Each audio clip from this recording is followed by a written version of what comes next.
10년 전 바다가 제 남편을 삼켜버렸어요. 22살 딸 나윤이와 함께 그의 빈자리를 안고 살아왔죠.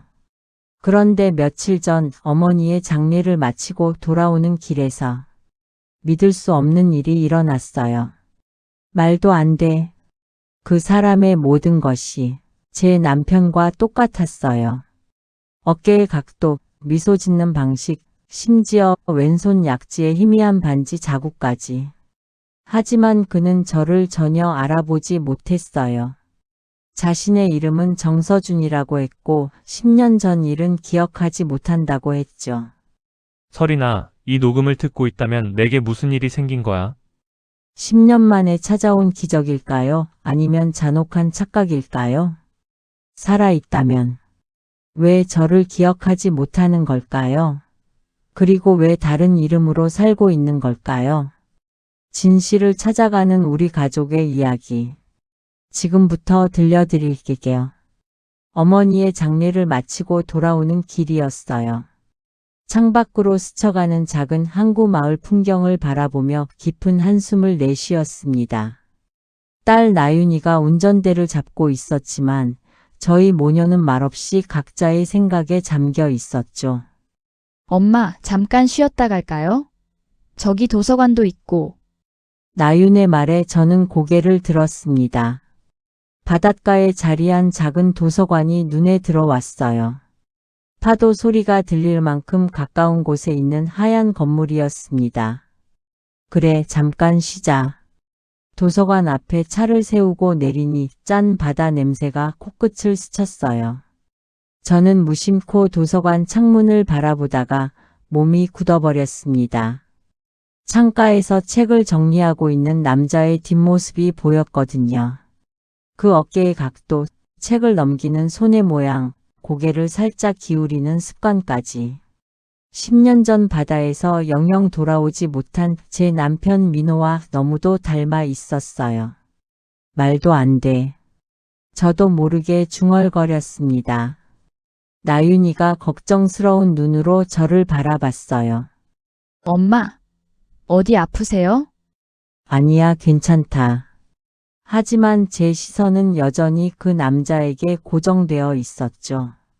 남자가 몸을 돌려 정면을 바라보는 순간 저는 더욱 놀랐어요. 쉰쯤 되어 보이는 나이였는데 민호의 얼굴과 닮은 구석이 있었거든요. 특히 왼쪽 입꼬리에 미묘하게 올라가는 미소의 모습이 그랬어요. 남자는 창밖을 바라보다가 저와 시선이 마주쳤어요. 그런데 그의 눈에는 전혀 알아보는 기색이 없었습니다. 오히려 낯선 사람을 바라보는 담담한 시선이었죠. 도서관에 들어가 볼까? 엄마가 도서관을 좋아하시는 줄 몰랐는데요. 나윤인 의아해했지만 저를 따라 도서관 문을 밀었어요. 조용한 공간에 은은한 책 냄새가 퍼져 있었습니다. 몇몇 마을 주민들이 책을 읽거나 신문을 보고 있었죠. 안녕하세요. 그 남자가 다가와 정중하게 인사했어요. 목소리마저 민호와 비슷했습니다. 제 심장이 요동쳤어요. 이 마을 분들은 아니시군요. 관광으로 오셨나요? 네, 잠시 들렀어요.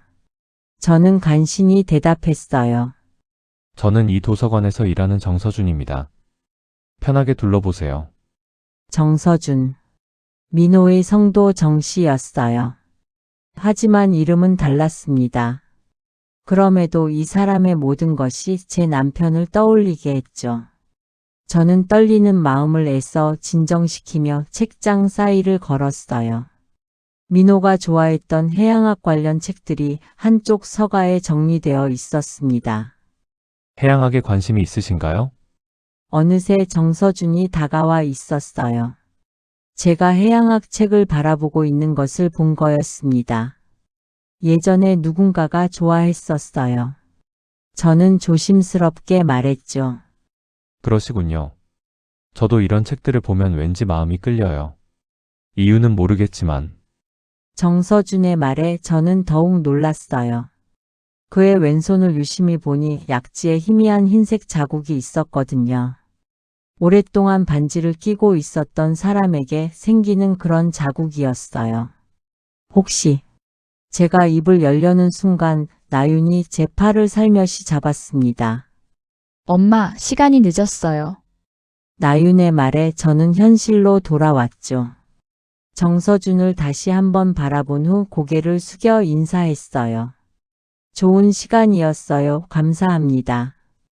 도서관을 나서면서 저는 뒤돌아봤어요. 정서준이 창가에서 저희를 바라보고 있었습니다. 그 눈빛에는 묘한 아련함이 있었어요. 마치 무언가를 그리워하는 듯한 표정이었죠. 집으로 돌아오는 내내 저는 그 남자 생각뿐이었어요. 나윤이도 제가 이상하다는 걸 눈치챘는지 자꾸 걱정스러운 시선을 보냈죠. 엄마, 도서관에서 뭔가 있었어요? 아니야, 그냥 피곤한 것 같아. 하지만 저는 전혀 피곤하지 않았어요. 오히려 가슴이 두근거려서 잠들 수가 없었습니다. 그날 밤 저는 민호의 유품을 꺼내서 하나하나 들여다봤어요. 결혼 반지, 시계, 그리고 마지막 출장에서 찍은 사진들. 사진 속 민호는 연구소 동료들과 함께 웃고 있었어요. 바로 그 웃음이었습니다. 정서준이 지었던 그 미묘한 미소와 똑같은. 저는 민호의 결혼 반지를 손에 들고 곰곰 생각해 봤어요. 정서준의 약지에 있던 그 흰 자국. 분명히 오랫동안 반지를 끼고 있었던 흔적이었어요. 설마. 다음날 아침 저는 나윤이에게 말했어요. 나윤아, 엄마가 잠깐 나갔다 올게. 어디 가세요? 그냥 산책 좀. 사실 저는 다시 그 도서관으로 가고 있었어요. 혹시나 해서 민호의 사진 한 장을 가방에 넣었습니다. 10년 전 찍은 사진이었지만 정서준과 비교해보고 싶었거든요. 도서관에 도착하니 정서준이 아이들에게 책을 읽어주고 있었어요. 따뜻한 목소리로 동화를 읽어주는 모습이 예전에 나윤에게 책을 읽어주던 민호와 너무 닮아 있었습니다. 어제 오셨던 분이시죠? 아이들이 돌아간 후 정서준이 저에게 다가왔어요. 네, 이 근처 경치가 좋아서 다시 왔어요. 그러시군요. 차라도 한 잔 드실까요? 정서준은 저를 도서관 한쪽 작은 휴게실로 안내했어요. 커피를 내려주면서 말했습니다. 사실 어제부터 계속 생각났어요. 어디선가 본 것 같은데. 제 심장이 또다시 두근거렸어요. 저도 그래요. 선생님을 어디선가 본 것 같은데 기억이 나지 않네요. 혹시 성함을 여쭤봐도 될까요? 한설인이에요. 정서준의 얼굴에 순간 이상한 표정이 스쳤어요. 뭔가 익숙한 듯, 그러나 확신할 수 없는 듯한 표정이었습니다. 설인. 예쁜 이름이네요.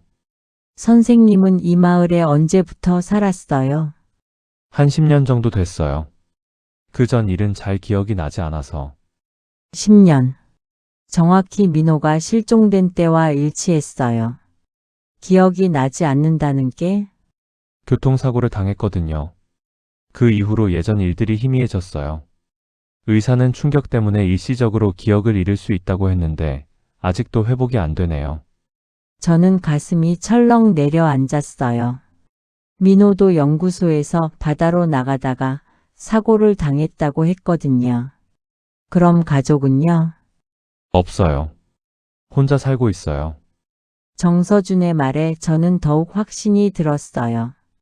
하지만 함부로 말할 수는 없었습니다. 만약 제가 틀렸다면 얼마나 신뢰가 될까요? 혹시 이 사진 속 사람 본 적 있나요? 저는 조심스럽게 민호의 사진을 꺼냈어요. 정서준은 사진을 유심히 들여다봤습니다. 그의 손이 미세하게 떨리는 게 보였어요.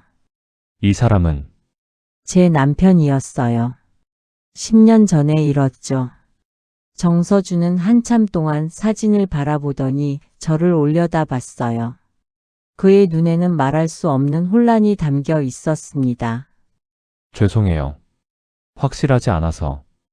하지만 왠지 익숙한 느낌이 들어요. 그날 이후로 저는 매일 도서관을 찾았어요. 정서준과의 대화를 통해 더 많은 단서를 찾고 싶었거든요.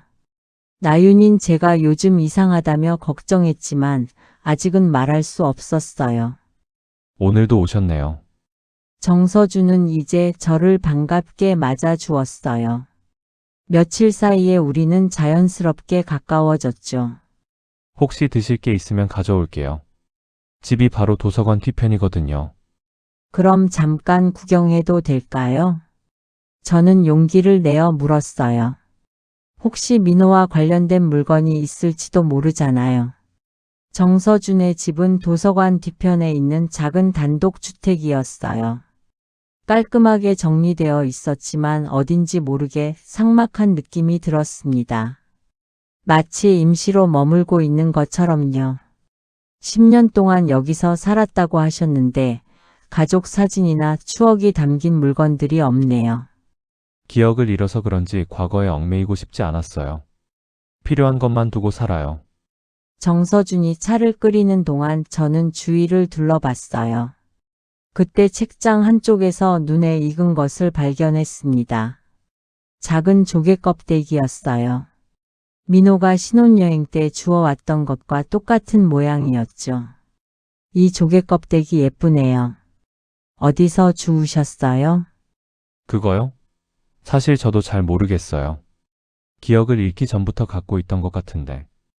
왜 소중하게 간직하고 있는지 모르겠어요. 그냥 버리지 못하겠더라고요. 제 손이 떨렸어요.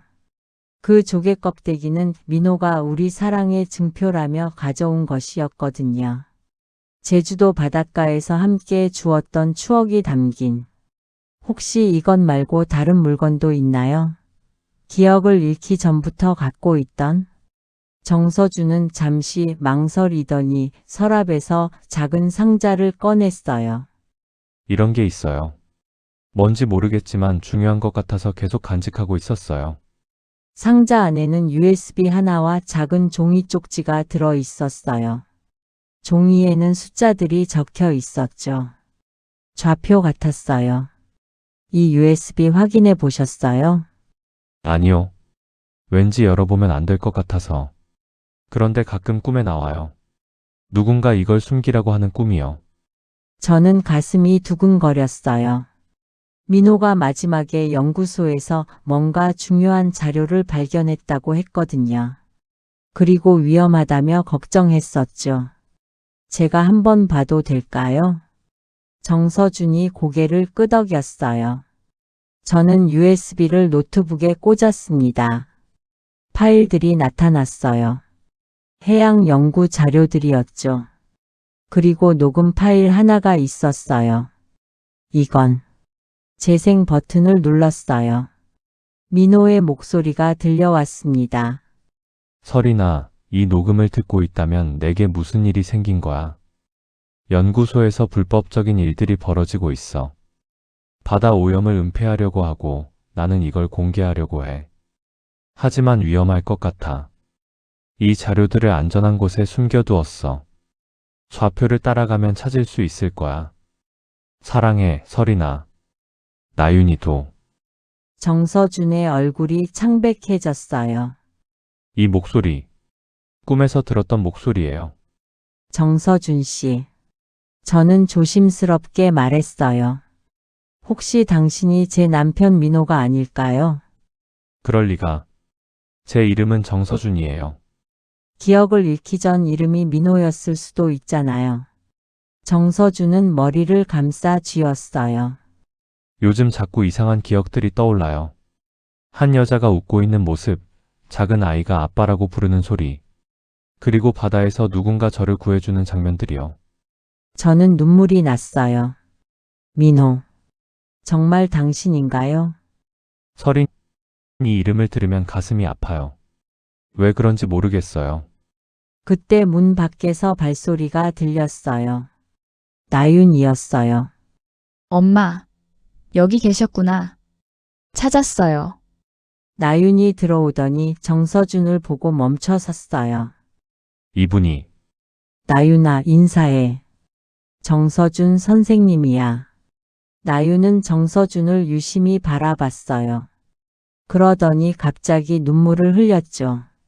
아빠, 정서준이 나윤을 보는 순간 그의 눈에서도 눈물이 흘렀어요. 나윤. 내 딸 나윤이. 기억이 조금씩 돌아오고 있었어요. 하지만 아직 확실하지 않았죠. 그리고 우리는 알았어요. 이제 시작일 뿐이라는 것을. USB 안의 자료들, 그 좌표가 가리키는 곳에 진짜 답이 있을 거라는 것을 말이에요. 이틀 후 저희는 좌표가 가리키는 곳으로 향했어요. 작은 섬이었습니다. 정서준은 여전히 혼란스러워했지만 함께 가기로 했어요. 정말 거기 가야 해요? 나윤이가 걱정스럽게 물었어요. 그래야 모든 걸 알 수 있을 거야. 배를 타고 섬에 도착하니 버려진 연구시설이 있었어요.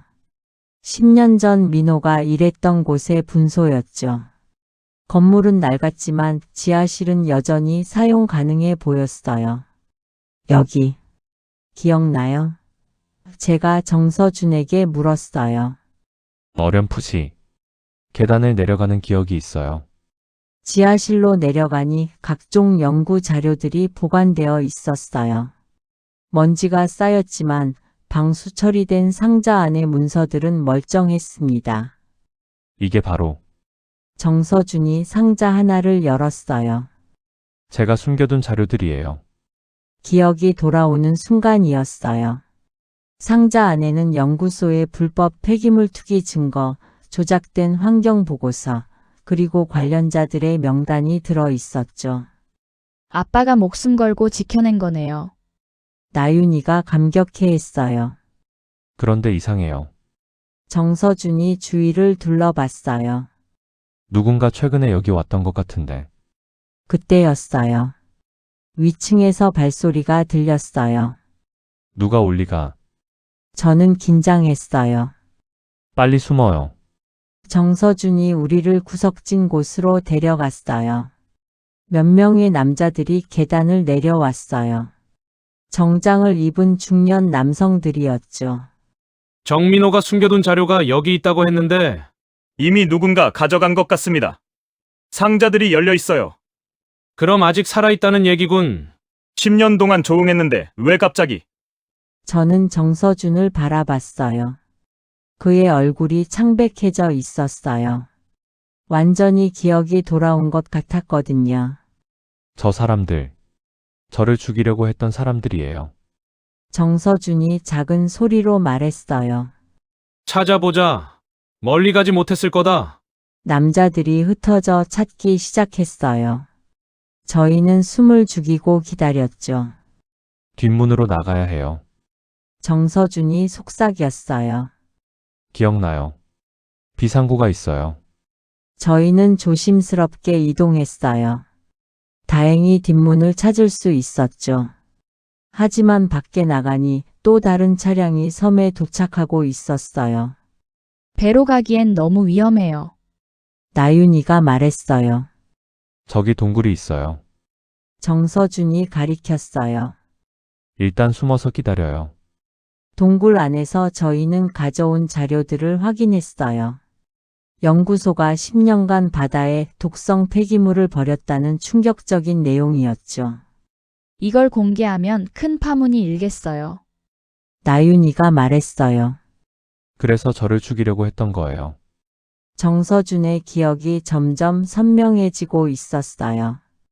그날 밤, 저는 이 자료들을 안전한 곳에 숨기고 집으로 돌아가려고 했어요. 그런데 배에서 사고가 아니라 고의였군요. 저는 분노가 치밀었어요. 네, 하지만 어떻게든 살아남았고 기억을 잃은 채로 그 마을에서 새로운 삶을 시작했던 거예요. 밖에서 사람들이 우리를 찾는 소리가 들렸어요. 여기 있을 수 없어요. 다른 방법을 찾아야 해요. 정서준이 동굴 깊숙한 곳을 가리켰어요. 저쪽으로 가면 바다로 나갈 수 있어요. 수영해서라도. 너무 위험해요. 나윤이 걱정했어요. 괜찮아. 우리 함께잖아. 제가 말했어요. 그때 핸드폰에 문자가 왔어요. 정서준의 핸드폰이었어요. 알고 있다. 조용히 자료를 넘기면 안전을 보장한다. 절대 안 돼요. 나윤이 강하게 말했어요. 아빠가 목숨 걸고 지킨 건데. 정서준은 한참 고민하더니 말했어요. 일단 여기서 나가요. 그 다음에 생각해보죠. 저희는 동굴을 통해 바다 쪽으로 이동했어요. 다행히 작은 보트 하나가 바위에 묶여 있었죠. 저 배로 본토로 갈 수 있을 거예요. 하지만 쉽지 않았어요. 뒤에서 추격선이 따라오고 있었거든요. 밤바다 위에서의 추격전이 시작됐어요. 추격선의 불빛이 점점 가까워졌어요. 저희가 탄 작은 보트로는 따돌리기 어려웠죠. 저쪽 폭으로 가요. 정서준이 방향을 틀었어요. 거기서 차로 갈아타요. 다행히 포구에는 사람이 없었어요. 저희는 서둘러 보트에서 내려 차로 향했죠. 정서준이 운전을 했어요. 기억이 돌아오면서 운전 실력도 예전 같았거든요. 어디로 가는 거예요? 나윤이 물었어요. 일단 서울로 가야 해요. 언론사에 이 자료들을 넘겨줘야 해요. 정서준이 대답했어요. 하지만 저는 걱정됐어요. 정말 안전할까요? 이 사람들이 그냥 포기할 것 같지 않은데. 그래서 더 빨리 공개해야 해요. 세상에 알려지면 오히려 저희가 안전해질 거예요. 새벽에 서울에 도착했어요. 정서준은 예전에 알던 환경 전문 기자에게 연락했어요. 다행히 연락이 닿았죠. 정민호 씨, 살아계셨군요. 10년 전에 실종됐다고 들었는데, 김 기자는 놀라면서도 자료를 꼼꼼히 검토했어요. 이건 정말 충격적인 내용이네요. 바로 기사로 내보내겠습니다. 하지만 조심하세요. 위험할 수 있어요. 정서준이 경고했어요.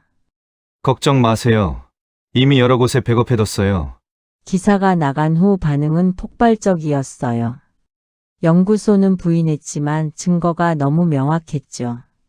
검찰도 수사에 착수했어요. 하지만 저희에게는 새로운 고민이 생겼어요. 이제 어떻게 살아야 할까요? 나윤이 물었어요. 정서준은 아니 이제 민호라고 불러야겠죠. 민호는 여전히 완전한 기억을 되찾지 못했어요. 10년의 공백은 쉽게 메워지지 않았거든요. 서린 씨, 민호가 조심스럽게 말했어요. 저는 아직 예전의 정민호가 아닌 것 같아요. 기억도 중간중간 빠져 있고, 괜찮아요. 제가 그의 손을 잡았어요. 천천히 함께 찾아가면 되잖아요. 하지만 나윤이에게는 어떤 아빠가 되어줄 수 있을지, 아빠는 아빠예요. 나윤이 끼어들었어요. 기억이 있든 없든 아빠는 저희 아빠고 엄마의 남편이에요. 그 말에 민호의 눈에서 눈물이 흘렀어요. 고마워, 나윤아. 저희는 결국 새로운 곳에서 새로 시작하기로 했어요. 바닷가 작은 마을이었어요. 민호가 10년간 살았던 그 마을과 비슷한 곳이었죠. 여기서 펜션을 운영해 볼까요? 제가 제안했어요. 바다도 보이고 조용하고. 좋은 생각이에요. 민호가 웃었어요. 저도 도서관 일을 계속하고 싶어요. 마을 사람들에게 도움이 되고 싶어서요. 나윤인 인근 해양연구소에서 일자리를 구했어요. 아빠의 뜻을 이어받아 바다 환경을 지키고 싶다고 했거든요. 첫날 저녁 저희는 바닷가에 나와 있었어요. 파도 소리를 들으며 조용히 앉아 있었죠. 정말 이상한 일이었어요. 민호가 말했어요. 10년을 잃었는데도 이상하게 행복해요. 왜요? 다시 가족이 될 수 있어서요. 비록 처음부터 시작해야 하지만, 처음부터가 아니에요. 제가 말했어요. 계속되는 거예요. 잠깐 중단됐을 뿐이죠. 나윤이 저희 사이에 앉았어요. 아빠, 엄마 젊었을 때 얘기 많이 해주세요. 저도 더 많이 알고 싶어요. 그래야지. 우리 추억도 새로 만들고. 그날 밤 민호는 말했어요. 서린 씨, 아직도 낯선 느낌이 들어요.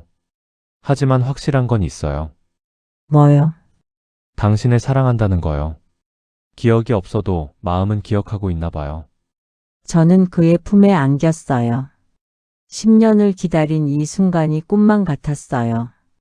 물론 쉽지 않을 거예요. 민호는 여전히 기억의 조각들을 맞춰가고 있고 저희는 서로에게 다시 익숙해져야 해요.